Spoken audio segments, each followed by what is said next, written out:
নাটোরের বড়াই গ্রামে বনপাড়া হাটিকুমরুল মহাসড়কে ট্রাক মাইক্রোবাস মুখোমুখি সংঘর্ষে ৮ জন নিহত হয়েছেন। নিহতদের মধ্যে ৫ জনই নারী।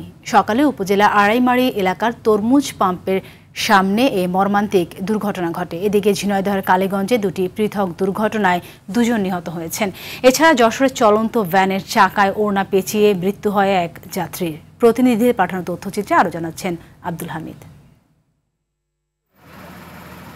বুধবার সকালে নাটোরের আড়াইমারির তরমুজ পাম্প এলাকায় বিপরীত দিক থেকে আসা সিমেন্ট বোঝাই ট্রাকের সঙ্গে মুখোমুখি সংঘর্ষ হয় একটি মাইক্রোবাসের। মেহেরপুর থেকে সিরাজগঞ্জ যাচ্ছিলেন যাত্রীরা।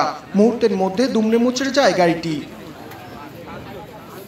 ঘটনাস্থলে নিহত হন ৫ জন। পরে চিকিৎসাধীন অবস্থায় মৃত্যু হয় আরও ২ জনের।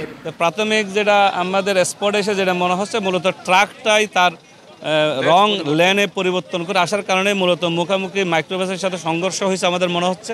৫ জন স্পটে মারা গেছে, ১ জন হাসপাতালে, আর বাকি ৩ জনও গুরুতর অবস্থায় আছে। তাদেরকে আমরা জেলা পুলিশ থেকে অ্যাম্বুলেন্স সরবরাহ করছি। তাদেরকে যদি উন্নত চিকিৎসার জন্য ঢাকা নিতে হয় অথবা অন্য কোথাও স্থানান্তর করতে হয় সেটা করা হবে। ঘটনাস্থল থেকে দুর্ঘটনা কবলিত ঘাতক ট্রাকটি জব্দ করেছে পুলিশ, তবে পালিয়ে গেছে ট্রাক চালক।